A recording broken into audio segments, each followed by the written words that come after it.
हैसियत में रहो ससुर जी। यह 2 कौड़ी का गमछा और फटे जूते पहनकर मेरी लग्जरी गाड़ी के पास मत आना, मेरी इज्जत खराब होती है।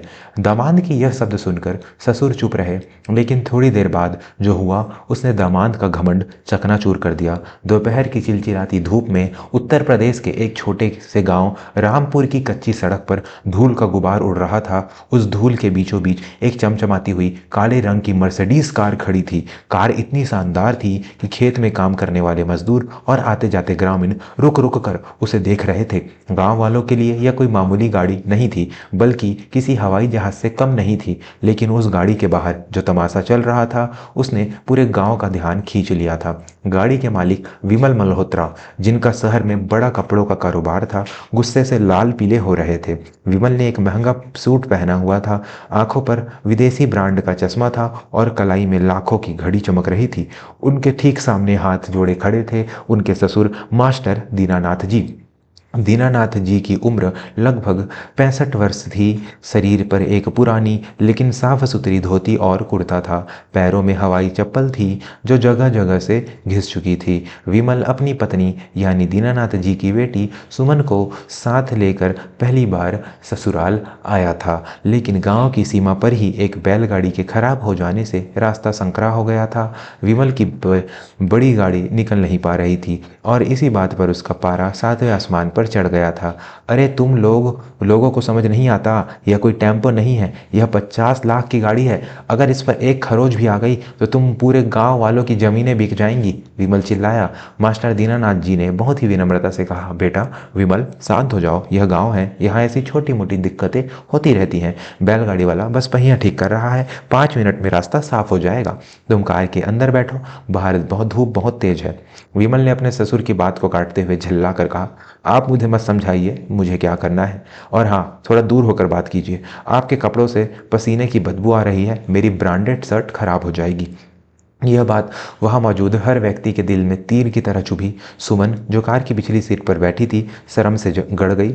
वह जल्दी से बाहर निकली और अपने पति का हाथ पकड़कर बोली, विमल यह आप क्या कह रहे हैं? बापूजी हैं वो मेरे, गांव में सब उन्हें देवता मानते हैं, प्लीज़ तमाशा मत बनाइए। विमल ने सुमन का हाथ झटक दिया। हटो तुम, देवता होंगे या तुम्हारे लिए या इन गंवार गाँव वालों के लिए, मेरे लिए तो बस एक रिटायर प्राइमरी स्कूल के मास्टर है जिनकी पेंशन से ज़्यादा खर्चा मैं अपनी गाड़ी के डीजल पर करता हूँ। गलती कर दी मैंने यहाँ आकर, मुझे लगा था कि दामाद हूँ तो कोई ढंग का स्वागत होगा, पर यहाँ तो धूल और पसीने के सिवा कुछ नहीं है। मास्टर दीनानाथ जी का चेहरा उतर गया था, लेकिन उनकी आंखों में गुस्सा नहीं बल्कि एक गहरा दुख था। उन्होंने अपनी पूरी जिंदगी बच्चों को शिक्षा देने में लगा दी थी। उनके पढ़ाए बच्चे आज देश के कोने कोने में थे, लेकिन आज उनका अपना दामाद दौलत के नशे में इतना अंधा हो चुका था कि उसे रिश्तों की मर्यादा दिखाई नहीं दे रही थी। दीनानाथ जी ने गहरी सांस ली और बोले, बेटा धन दौलत आज है कल नहीं होगी, लेकिन जुबान से निकला शब्द कभी वापस नहीं आता। थोड़ा संयम रखो, गांव वाले देख रहे हैं। देखने दो, डरता हूं क्या मैं किसी से? और आप मुझे ज्ञान मत दीजिए। अगर मेरे पास पैसा नहीं होता तो क्या आप अपनी बेटी मुझे देते? इज्जत पैसे की होती है मास्टर जी, इंसान की नहीं। आप अपनी फटी चप्पल और टूटी साइकिल के साथ खुश रहिए, लेकिन मुझे मेरी क्लास के हिसाब से ट्रीटमेंट चाहिए। विमल ने अपनी बात पूरी की और पैर पटकता हुआ वापस कार की तरफ मुड़ा।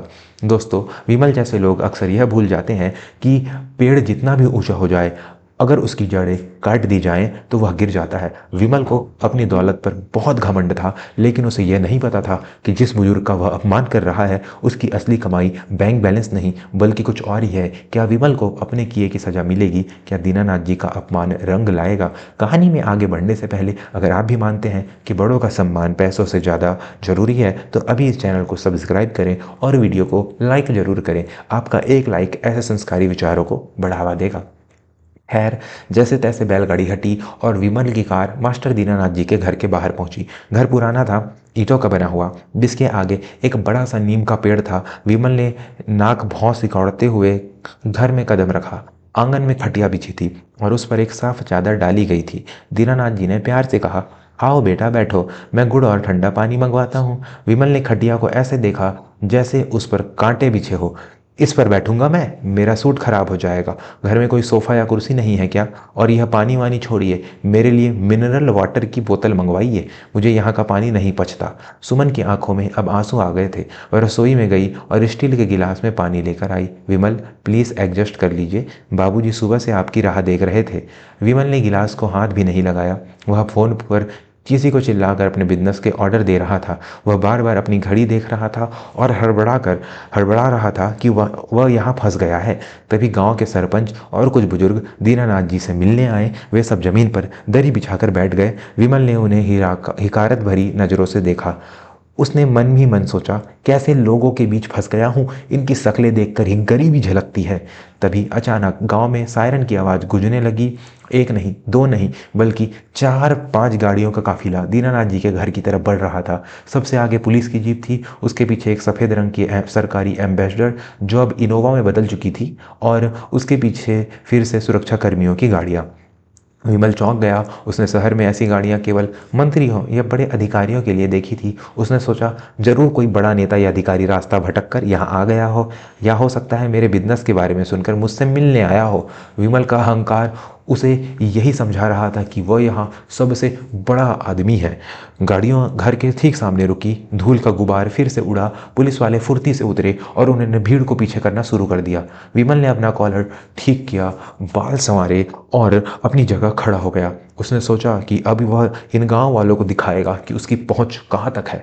वह अधिकारी से हाथ मिलाएगा और अपना रौब जमाएगा। बीच वाली सफ़ेद गाड़ी का दरवाज़ा खुला। उसमें से एक सख्त कद काठी का आदमी उतरा।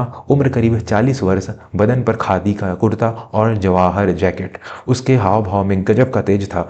यह जिले के जिलाधिकारी, डिस्ट्रिक्ट मजिस्ट्रेट डीएम साहब थे, जिनका नाम पूरे प्रदेश में उनकी ईमानदारी और कड़क मिजाज के लिए मशहूर था।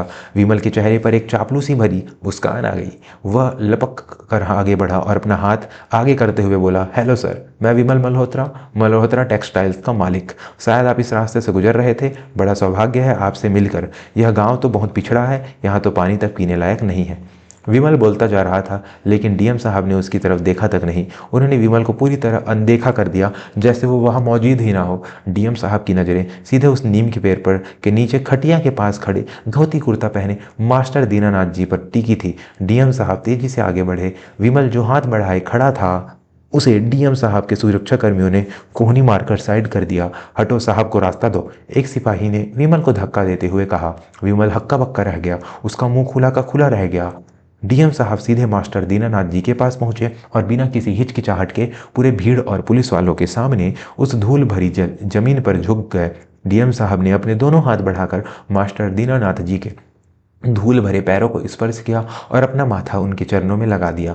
पूरा गांव सन्न रह गया। विमल की तो जैसे सांस ही रुक गई हो। एक जिले का राजा, जिसके एक इशारे पर बड़े बड़े उद्योगपति खड़े हो जाते हैं, वह एक फटे हाल स्कूल मास्टर के पैरों में पड़ा था। दीनानाथ जी ने हड़बड़ाते हुए डीएम साहब को कंधे से पकड़कर उठाया। अरे यह क्या कर रहे हो साहब, आप जिले के मालिक हैं, मैं तो एक मामूली शिक्षक हूँ, पाप चढ़ेगा मुझे। डीएम साहब की आंखों में नमी थी। उन्होंने हाथ जोड़कर कहा, मास्टर साहब, मैं जिले का मालिक बाद में हूँ, पहले आपका शिष्य राजू हूँ। याद है 20 साल पहले सरकारी स्कूल की उस टूटी छत के नीचे जिसके पास फीस के पैसे नहीं होते थे, उसे आप अपनी जेब से किताबें खरीद कर देते थे। अगर उस दिन आपने मुझे स्कूल से न निकाला होता और मेरी फीस न भरी होती तो आज मैं यहाँ खड़ा नहीं होता, शायद कहीं मजदूरी कर रहा होता।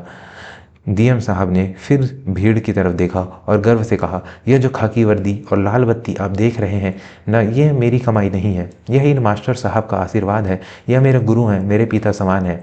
विमल के कानों में यह शब्द पिघले हुए शीशे की तरह उतर रहे थे। गुरु, पिता समान, आशीर्वाद। जिस ससुर को उसने अभी 2 कौड़ी का कहा था, उसके सामने जिला का सबसे बड़ा अधिकारी हाथ जोड़े खड़ा था। विमल को अपनी 50 लाख की गाड़ी का अब खिलौना लग रही थी और अपना महंगा सूट किसी जोकर की पोशाक जैसा महसूस हो रहा था। दोस्तों, यही फर्क होता है असली और नकली की कमाई में। विमल ने पैसे कमाए, लेकिन मास्टर जी ने इंसान कमाए थे। कहानी अभी खत्म नहीं हुई है। अब विमल का क्या होगा? क्या डीएम साहब विमल की बदतमीजी को पहचान पाएंगे? यह जानने के लिए अगर आपने अभी तक चैनल को सब्सक्राइब नहीं किया है तो जल्दी से चैनल को सब्सक्राइब कर लें, क्योंकि क्लाइमैक्स अभी बाकी है। डीएम साहब ने मास्टर दीनानाथ जी को गले लगाया। फिर उन्होंने पास खड़े विमल की तरफ देखा। जो पसीने से तरबतर हो चुका था। डीएम साहब ने अपनी तीखी नज़रों से विमल को ऊपर से नीचे तक देखा। डीएम साहब ने पूछा, गुरुजी, यह सज्जन कौन है? काफ़ी देर से अपनी गाड़ी और अपनी क्लास की बातें कर रहे थे, कुछ परेशान लग रहे हैं। मास्टर दीनानाथ जी चाहते तो अभी विमल की सारी हेकड़ी निकाल सकते थे। वह कह सकते थे कि कैसे विमल ने उनका अपमान किया, लेकिन दीनानाथ जी एक शिक्षक थे और शिक्षक कभी किसी को जलील नहीं करता, वह सुधारता है। दीनानाथ जी ने मुस्कुराते हुए कहा, नहीं नहीं राजू, मतलब डीएम साहब, यह मेरा दामाद है विमल, शहर से आया है। दरअसल गांव की धूप और धूल की आदत नहीं है ना इसे, इसलिए थोड़ा परेशान है। बाकी बहुत होनहार बच्चा है। डीएम साहब बहुत चतुर अधिकारी थे। वे विमल के चेहरे का रंग और मास्टर जी की विनम्रता देखकर सब समझ गए। वे विमल के पास गए। विमल की टांगें कांप रही थी। उसे डर था कि कहीं मास्टर जी ने शिकायत कर दी होती तो उसकी फैक्ट्री पर कल ही ताला लग जाता। डीएम साहब ने विमल के कंधे पर हाथ रखा, जो अब बहुत भारी महसूस हो रहा था। उन्होंने धीमी लेकिन सख्त आवाज में कहा, मिस्टर विमल, आप बहुत किस्मत वाले हैं जो आपको दीनानाथ जी जैसे ससुर मिले। जिस दहलीज दहलीज पर आप खड़े हैं ना, यहाँ खड़े सिर झुकाकर आते हैं। पैसे से आप कोट पैंट तो खरीद सकते हैं, लेकिन वह सम्मान नहीं खरीद सकते जो इस धोती कुर्ते वाले इंसान ने कमाया है। भविष्य में ध्यान रखिएगा, यह मेरी निजी सलाह है और चेतावनी भी। विमल की जुबान तालू से चिपक गई थी। उसने उसने एक शब्द नहीं निकला। वह बस सिर झुकाकर खड़ा रहा। जिस ससुर को वह गरीब समझ रहा था, उसकी ताकत आज उसने देख ली थी। डीएम साहब ने करीब 1 घंटा मास्टर जी के साथ बिताया। उन्होंने उसी खटिया पर बैठकर उसी स्टील के गिलास में पानी पिया जिसे विमल ने ठुकरा दिया था। उन्होंने मास्टर जी के हाथ का बना गुड़ और चना खाया। जाते समय उन्होंने फिर से मास्टर जी के पैर छुए और काफिले के साथ चले गए। उनके जाने के बाद आंगन में सन्नाटा था। विमल धीरे धीरे मास्टर दीनानाथ जी के पास आया। उसका अहंकार अब धूल में मिल चुका था। उसकी आंखों में अब घमंड नहीं, शर्मिंदगी थी। वह दीनानाथ जी के पैरों में गिर पड़ा। बाबूजी, मुझे माफ़ कर दीजिए। मैं दौलत के नशे में अंधा हो गया था। मुझे लगा था कि पैसा ही सब कुछ है, लेकिन आज देख लिया कि आपका कद मेरे पैसों के पहाड़ से कहीं ऊंचा है। मैंने आपका अपमान करके बहुत बड़ी गलती की। दीनानाथ जी ने उसे उठाया और गले से लगा लिया। बेटा, इंसान की पहचान उसकी गाड़ियों से नहीं, उसके संस्कारों से होती है। तुम शहर के अमीर होगे, लेकिन यहाँ गांव में अमीरी दिल की होती है। बस इतना याद रखना कि जब हम ऊपर जाएंगे तो यह मशरीज नहीं रह जाएगी, यहीं रह जाएगी। साथ जाएगा तो बस लोगों का प्यार और दुआएं। उस दिन के बाद से विमल बदल गया। उसने अपनी गाड़ी का घमंड छोड़ दिया। अब जब भी वह गांव आता तो अपनी मर्सिडीज गांव के बाहर खड़ी करता और पैदल चलकर घर आता। वह खटिया पर बैठता और उसी स्टील के गिलास में पानी पीता। उसे समझ आ गया था कि असली क्लास ब्रांडेड कपड़ों में नहीं, बल्कि बड़ों के सम्मान में होती है। निष्कर्ष दोस्तों, यह कहानी हमें सिखाती है कि हमें अपनी सफलता या धन पर कभी घमंड नहीं करना चाहिए। अक्सर हम जिन्हें असाधारण या गरीब समझते हैं, उनके पास अनुभव और सम्मान का ऐसा खजाना होता है जो दुनिया की किसी भी दौलत से नहीं खरीदा जा सकता। माता पिता और बुजुर्ग हमारे जीवन की नींव हैं। अगर नींव कमज़ोर हुई तो सफलता की इमारत कभी भी गिर जाएगी। क्या आपके साथ भी कभी ऐसा हुआ है जब किसी ने पैसों का रौब दिखाया हो? अपने अनुभव कमेंट में ज़रूर लिखें। और अगर यह कहानी आपके दिल को छू गई हो तो इसे अपने परिवार और दोस्तों के साथ शेयर जरूर करें। जाने से पहले चैनल को सब्सक्राइब करना न भूलें और बेल आइकन दबाएं ताकि ऐसी ही दिल छू लेने वाली कहानियाँ आप तक सबसे पहले पहुँचें। अगली कहानी में फिर मिलेंगे। तब तक के लिए अपना और अपने परिवार का ख्याल रखें। धन्यवाद।